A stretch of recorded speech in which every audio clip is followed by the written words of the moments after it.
Bonjour à tous. Alors pour ces 30 prochaines minutes, je vous propose de parler FinOps. Mais avant de me présenter, avant de vous partager ce retour d'expérience, j'aimerais démarrer par une question. Alors selon vous, quelle est l'invention qui a sauvé le plus de vies dans l'histoire de l'humanité ?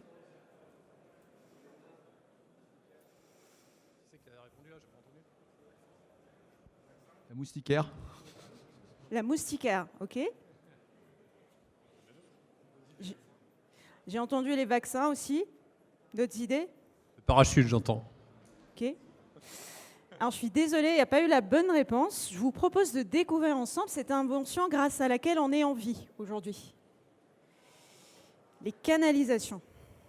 Alors, ce que je mets derrière les canalisations, c'est évidemment la plomberie, les infrastructures sanitaires, l'accès à l'eau potable, l'évacuation des déchets, de l'eau usée, etc. Alors, ce n'est pas très glamour, j'entends, mais ce n'est pas très visible non plus. Et pourtant, des historiens et des scientifiques, comme Louis Pasteur par exemple, ont prouvé au fil des années que les infrastructures sanitaires ont eu un impact déterminant sur la santé humaine. Récemment, une étude a prouvé que grâce à elle, on aurait réduit le taux de mortalité de 10 à 30%. Et donc la plomberie n'a pas rendu les gens immortels, elle leur a tout simplement évité d'être constamment malades. Et de la même manière, le FinOps, dans un contexte cloud, joue un rôle aussi crucial et invisible que la plomberie de notre vie quotidienne. Le FinOps est là pour assainir le cloud, pour redonner aux équipes la capacité à créer de la valeur. Le problème avec le cloud aujourd'hui, ce n'est pas qu'il coûte cher. Le vrai problème, c'est que son coût peut très vite devenir une pollution invisible. Et tant que cette pollution n'est pas traitée à la racine, les équipes vont continuer à gérer constamment les symptômes. Les gels de budget, les arbitrages tardifs, les tensions entre finance et tech, etc. Et donc le FinOps n'est pas là pour créer directement de la valeur, il est là pour faire en sorte que cette valeur ne soit pas contaminée par le gaspillage et l'opacité des coûts cloud. Je suis Ella Benfarad, je suis responsable plateforme technique au sein de la direction du digital de BPI France et j'ai eu l'occasion de porter la démarche FinOps chez BPI entre 2020 et 2025. Pour ceux qui ne connaissent pas BPI France, c'est la banque d'investissement de l'État, c'est la banque qui soutient l'économie française en soutenant les entreprises, les entrepreneurs, etc. Et donc l'objectif de ce retour d'expérience, c'est de vous partager les apprentissages clés qu'on a identifiés dans le cadre de notre démarche FinOps. Et donc, avant de parler FinOps, parlons déjà cloud. Pour vous donner une idée de notre contexte cloud, nous avons démarré une stratégie cloud first et hybride depuis 2020. Donc, derrière le cloud hybride, on met du cloud privé, du cloud public, des fournisseurs SaaS et aussi depuis récemment donc, le cloud souverain. En termes d'organisation, au niveau de la DSI, on est organisé en safe avec de l'agilité à l'échelle et nous avons plusieurs doctrines ou principes directeurs, notamment les principes de DevSecOps avec la fameuse doctrine You Build It, You Own It. Pour vous partager quelques chiffres, nous gérons un peu plus de 500 applications et nous sommes environ plus de 200 équipes, soit autour de 1000 collaborateurs.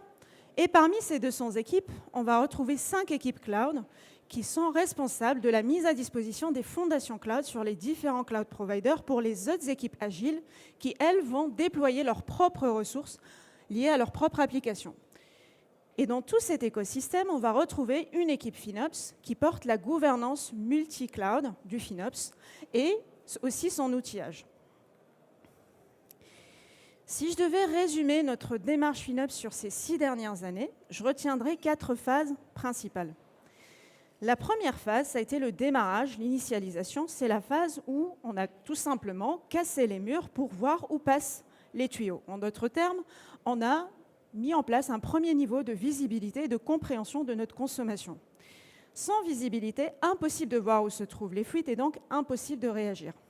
Et très très vite, on est allé sur la phase 2, justement la phase de réaction, où on va colmater les fuites et donc faire les premières optimisations en mode quick win, supprimer les ressources coûteuses et non utilisées, redimensionner certaines ressources, etc.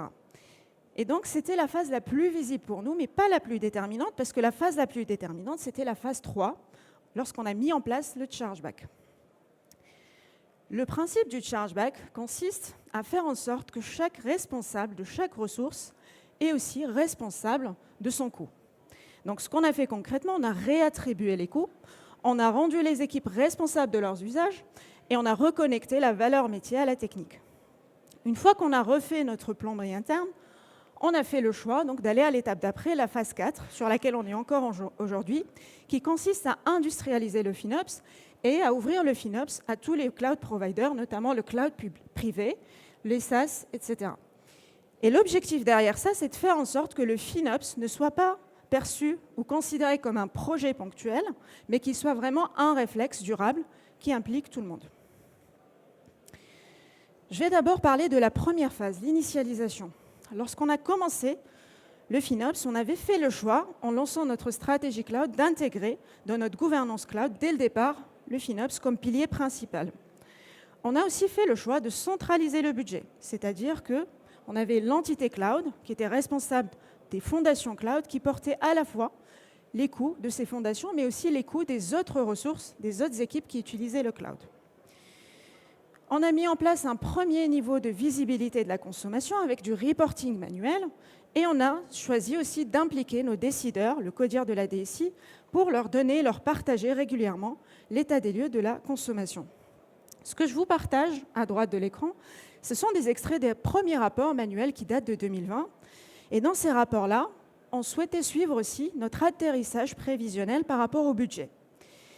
Eh bien, au bout du 4e mois du lancement de notre stratégie cloud, on a vu qu'en continuant sur ce même rythme de consommation, on allait déjà dépasser le budget presque à mi-année.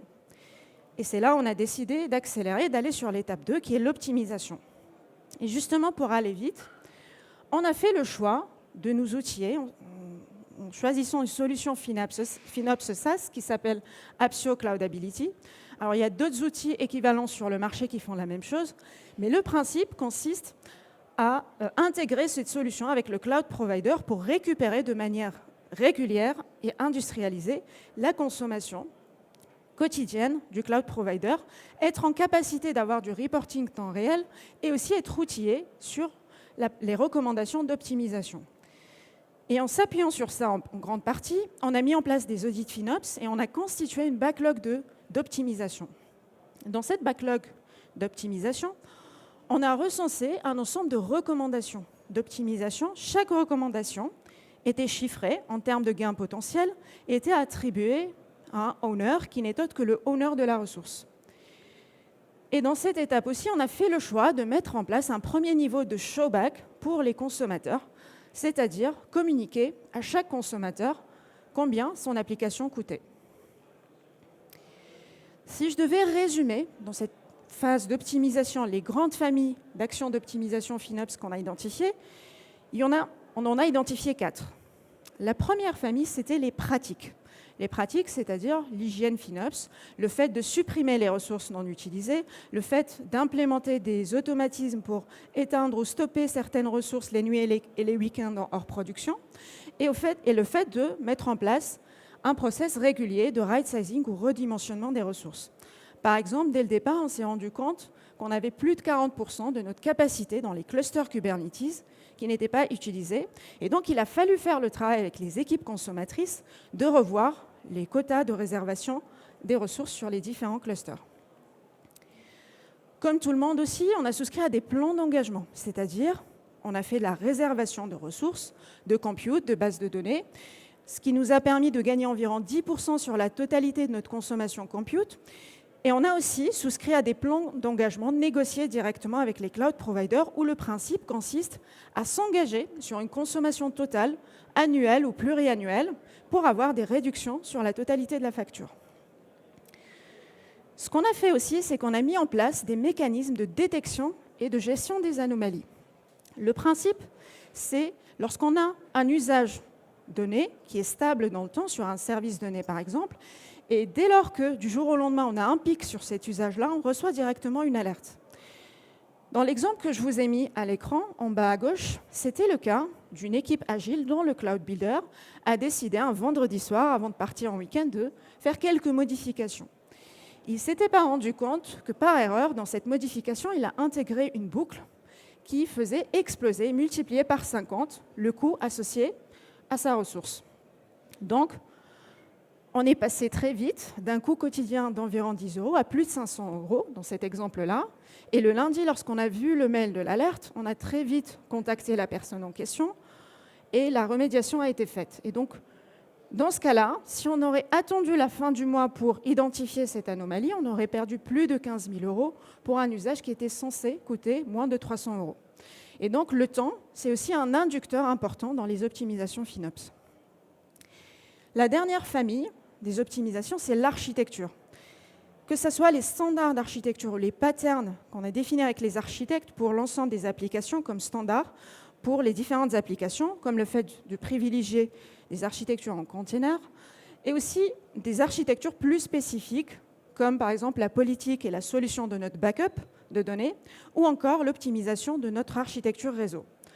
Je reviendrai juste après sur la partie réseau, mais en tout cas avec tout ce que je vous décris ici, on faisait du FinOps classique, ce que j'appelle le FinOps classique, c'est-à-dire on faisait ce que faisait tout le monde de manière traditionnelle en FinOps. Et ça marchait, sauf que, à un moment, on s'est rendu compte qu'on avait une ligne dans notre facture, un compteur qui montait progressivement, sans que personne ne sache pourquoi. C'était le coût du data transfer, le coût du réseau. Dans notre cas, on était passé en moins de 2 mois à environ 5% de consommation réseau sur la totalité de notre facture, à plus de 15%. On se rendait compte qu'en moins de 2 mois, plus de 15% du coût de la totalité de notre consommation correspondait au coût du data transfer. Et c'est là où, du coup, face à cette situation, nos décideurs nous ont fait une demande très légitime qui était de faire du FinOps sur les coûts réseau pour à la fois comprendre ce qui se passait et aussi identifier des pistes d'optimisation. Et notre réaction à l'époque en tant qu'équipe FinOps, on était un peu perdus parce qu'on ne savait pas comment s'y prendre. Pourquoi ? Parce que déjà, dans notre contexte, on était sur du cloud public, multi-environnement, multi-réseau. Chaque application avait son compte de prod, son compte de hors prod. Et on était aussi sur du cloud hybride avec un gros tuyau qui encapsulait les flux de toutes les applications entre différents cloud providers. Et aucun outil FinOps, aucun outil natif ou fonctionnalité native du cloud provider ne pouvait donner de la précision sur le volume de données et le coût associé à chaque interaction entre une source donnée et une destination. Et donc, on naviguait à l'aveugle, et pour casser cet effet boîte noire, on a fait le choix de développer notre propre solution. Cette solution consiste à s'appuyer sur les données de facturation et les logs réseau. Alors, je simplifie un peu trop quand je le présente comme ça, parce qu'en réalité, on a mis en place, bien sûr, de l'ingestion de données, beaucoup de travail de mapping en s'appuyant sur notre IPAM pour pouvoir mapper chaque adresse IP, par exemple, avec l'application concernée. Et en faisant ce travail-là, avec notre solution custom, on a réussi à visualiser les coûts dans le détail liés au flux réseau. Et donc, on pouvait voir, par exemple, entre une application X et une application Y, quelle était la quote-part de volume de data transfert et de coûts associés. Et de la même manière, on pouvait aussi voir entre une application A et le on-prem ou le data center ou encore Internet, le volume associé. Ce qu'on a fait aussi, c'est qu'on a mis du showback pour pouvoir visualiser le coût du data transfert associé à chaque application dans le but d'identifier les gros consommateurs et les gros glaçons pour pouvoir aller les voir et faire un travail d'analyse et d'identification d'optimisation. Et en parlant d'optimisation réseau, je vais vous partager quelques exemples concrets qu'on a rencontrés dans notre contexte. Initialement, lorsqu'on a mis en place ou défini notre architecture réseau, on a fait le choix de créer une landing zone réseau, mais on a aussi fait le choix de déployer de manière locale certaines briques réseau. Par exemple, la NAT Gateway, on l'a déployée localement au niveau de chaque réseau, la NAT qui permet de communiquer avec Internet, et de la même manière, les VPC Endpoint qui permettent de communiquer entre différents réseaux, on les a déployés de manière locale. Lorsqu'on a fait ça, on s'est rendu compte que d'un point de vue FinOps, ces ressources-là étaient facturées à l'heure. Et donc, intuitivement, on a fait le choix de centraliser les NAT Gateway et les VPC Endpoint pour diviser par X, X étant le nombre d'environnements réseau qu'on avait, le coût lié à l'usage horaire de ces ressources. Et donc, on avait une NAT centralisée, un VPC Endpoint centralisé. Quand on a fait ça, on a vu une chute drastique dans les coûts liés à l'usage horaire de ces ressources. Mais ce dont on s'est rendu compte aussi avec le temps, c'est qu'avec cette modification, On a aussi introduit du gaspillage. Pourquoi? Parce que, dans l'exemple que je vais vous présenter, si on avait une application qui souhaitait envoyer des données, par exemple à un bucket S3 situé sur un autre compte, le flux qui était en place était le suivant. Il fallait passer par la landing zone réseau pour arriver sur le VPC endpoint centralisé, pour arriver jusqu'au bucket S3. Et ce flux-là, en deuxième inducteur, dans le modèle de tarification, eh bien, était facturé selon le volume de gigabytes. Et en l'occurrence, ici, on était facturé à 3 centimes par gigabyte. Alors, sur des faibles volumes de données, ça aurait été complètement transparent pour nous d'un point de vue facture, mais ce n'était pas le cas pour nous parce qu'on était sur des gros volumes de données pour ce type de flux. Et on ne se rendait pas compte tout de suite, on s'en est rendu compte plus tard, qu'on était sur un anti-pattern avec cette architecture-là. Pourquoi? Parce que ce même cloud provider propose ce qu'on appelle les Gateway VPC Endpoint, ou encore les S3 Gateway Endpoint, qui, elles, allez savoir pourquoi, ne coûtaient rien, n'étaient ni facturés à l'heure, ni au data transfer. Et donc, en déployant localement cette fameuse S3 Gateway Endpoint, on avait un flux direct dont le coût était passé à zéro. Et ce qu'on a fait comme deuxième étape d'optimisation, c'était de déployer partout, localement, les S3 Gateway Endpoint. Et donc ici, je suis sur des exemples d'optimisation propres à ce cloud provider et propres à notre contexte. Mais ce que ça nous a appris au-delà de ça, c'est qu'il était nécessaire, dans la définition de l'architecture, de maîtriser les subtilités et les nuances liées au modèle tarifaire de chaque service, voire même de chaque fonctionnalité au niveau de chaque service. Et donc, bien sûr, l'architecture, c'est un vrai pilier d'optimisation et de frugalité. Et le travail d'un architecte, le challenge d'un architecte aujourd'hui, c'est de concilier l'optimisation financière, donc le FinOps, au même niveau que les autres exigences, que ce soit la performance technique, la scalabilité, la sécurité, etc. Dès la conception, parce qu'il peut s'avérer beaucoup plus coûteux de faire et défaire que de concevoir dès le départ proprement. Et au-delà de ça, que ce soit sur les optimisations d'architecture ou les autres familles d'optimisation, on a appris aussi qu'il était très important de rendre visibles les efforts des équipes dans ces différentes actions d'optimisation. Et c'est ce qu'on avait fait dans notre reporting régulier. On suivait à la fois notre consommation, mais on mesurait aussi et on chiffrait les gains FinOps liés aux optimisations réalisées. Ça, c'est un extrait d'un rapport à l'époque qu'on partageait. Et ce qu'on voit, la courbe grise, c'était notre consommation réelle, et la courbe rouge illustrait notre consommation théorique, ce qu'on aurait payé si on n'avait pas mis en place des actions FinOps. Et pour vous donner un chiffre, chaque année, depuis 2020, on évalue la totalité des gains FinOps et la totalité de notre consommation, et on était en moyenne sur un ratio de 25% entre les deux. Et donc, théoriquement, sur papier, ça marchait, ça fonctionnait. On mesurait les gains, on communiquait dessus, on félicitait l'équipe FinOps et les équipes qui contribuaient à ces actions d'optimisation.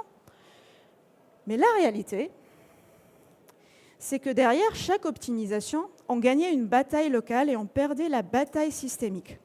Pourquoi? Parce qu'on a réalisé plus tard qu'à peine une optimisation était réalisée, qu'une nouvelle fuite, une nouvelle dérive apparaissait par ailleurs. C'était comme si on épongeait le sol en continu, sans jamais prendre le temps de refaire les canalisations. Et donc ça, c'était la limite de notre positionnement en tant qu'équipe FinOps centralisée et avec le modèle qu'on avait à l'époque. Et la question qu'on se posait à l'époque, justement, c'est comment sortir de ce mode FinOps réactif et poussif où on était tout le temps derrière les équipes pour pouvoir entrer dans une démarche FinOps décentralisée, scalable et surtout durable. Et c'est là où on est rentré sur la phase 3 et on a commencé à réfléchir à mettre en place le chargeback. Ma conviction à l'époque était de dire que si on voulait sortir de ce FinOps réactif et poussif, il était indispensable de décentraliser le FinOps et donc décentraliser aussi le budget. Donc rappelez-vous, je le disais au tout début, on a fait le choix initialement d'avoir un budget centralisé avec une entité qui payait pour tout le monde. Résultat, personne ne se sentait vraiment responsable. Et donc, on avait l'équipe FinOps qui était le seul gardien du budget.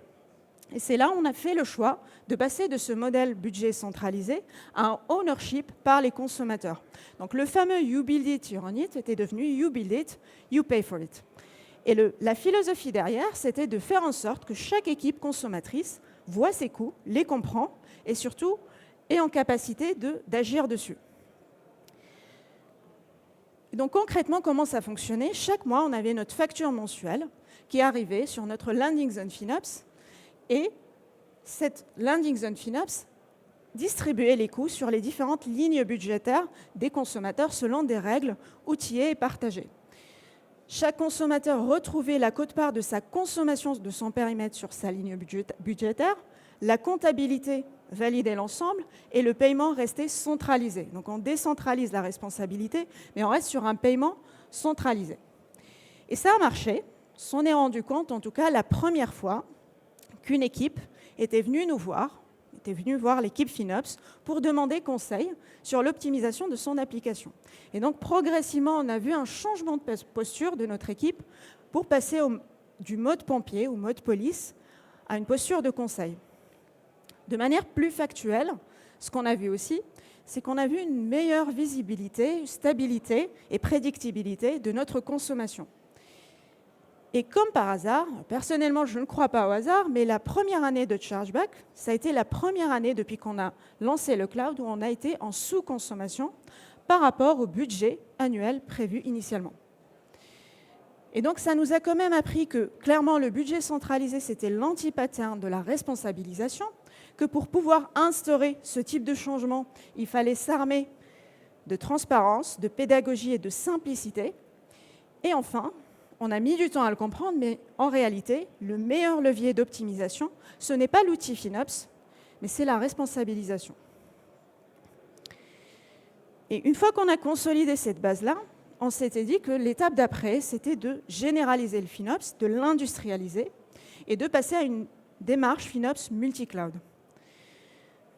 Je disais tout à l'heure qu'on était basé sur un outil FinOps SaaS. Donc on a pris la décision de sortir, de se désengager de cet outil pour construire notre propre solution custom pour plusieurs raisons. La première raison, c'est qu'on a constaté un ROI décroissant avec le temps pour la solution FinOps SaaS.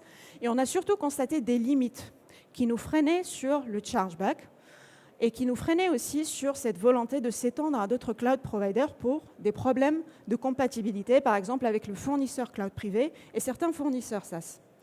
Et on voyait aussi avec le temps, notamment ces 2 ou 3 dernières années, que les cloud providers proposaient de plus en plus des fonctionnalités FinOps pour aider dans l'optimisation de manière gratuite. Et donc là, on a décidé de mettre en place notre landing zone FinOps Custom. Ce qu'on a intégré dans cette landing zone FinOps, c'est d'abord le plan d'occupation de notre cloud privé pour pouvoir visualiser ce qui était utilisé et ce qui était disponible en termes de capacité au niveau du cloud privé. Et on y a intégré aussi notre modèle de coût pour traduire nos usages en coûts. Et on a aussi poussé le curseur plus loin pour intégrer certains providers SaaS, en commençant par les providers SaaS dont le modèle tarifaire était à la demande, comme Datadog, MongoDB, etc. Pour aller plus loin et pour avoir une vue 360 sur notre usage SaaS, on s'est aussi intégré à notre outil PPM pour pouvoir avoir, du coup, combien coûtait chaque solution SaaS de notre écosystème. Et comme tout le monde, on s'est aussi lancé sur des expérimentations IA ces dernières années, qu'on a aussi supervisées dès le départ dans notre landing zone FinOps. En conclusion, donc pour revenir sur ma métaphore du début, la plomberie n'a pas rendu les gens plus intelligents, mais elle a contribué en partie à faire en sorte que les sociétés se développent. Et donc, le rôle du FinOps est assez similaire, de mon point de vue, parce que le FinOps n'est pas là pour réduire les coûts. Le FinOps, il est là pour soutenir à la fois les équipes dans leur innovation, mais aussi l'entreprise dans sa transformation. Merci à tous et à disposition pour vos questions.